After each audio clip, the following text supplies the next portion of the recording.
বন্ধু বাড়ি থাকতে থাকতে বোর হয়ে যাচ্ছে, ওর সাথে চল ঘুরে আসি চন্দ্রমাল ইকো পার্কে। যাবি? হ্যাঁ চল। চল ঘুরে আসি। বন্ধু না, যাবি চন্দ্রমাল ইকো পার্কে, তা গাড়ি মাড়ি ভাড়া আসবি না? আরে মিয়া গাড়ি ভাড়া লাগে নাই, চল আমাকে বেশি দূর নাই, হালকা একটু দূর গেলেই তো চন্দ্রমাল, আইটা চলে যাবে, মানে চল কি চল। এ বন্ধু, যে তোরা বলে কুয়ানে ঘুরতে যাবি চন্দ্রমল ইকো পার্ক নাকি, আমার তো নিয়ে যাবি?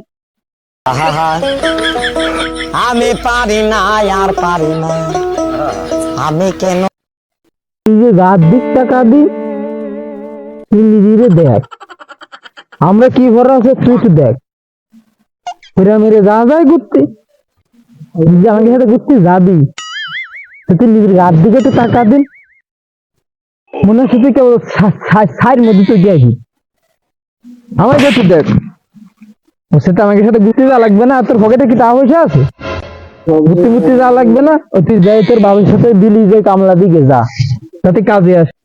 এ বন্ধু, তোরা ওইরকম অপমান করছিস না আমার, আমি কি বলছি একটা কাজ করে আইছি, তাহলে ঘুরতে নিয়ে গেলে কি হবে না, আমার একটা টাকা দিস কেন, যে আওলা পরে আমি কাজ করে কি দিয়ে দিবানি, দেখ নিয়ে চল চল চল বন্ধু চল। এরকম করলে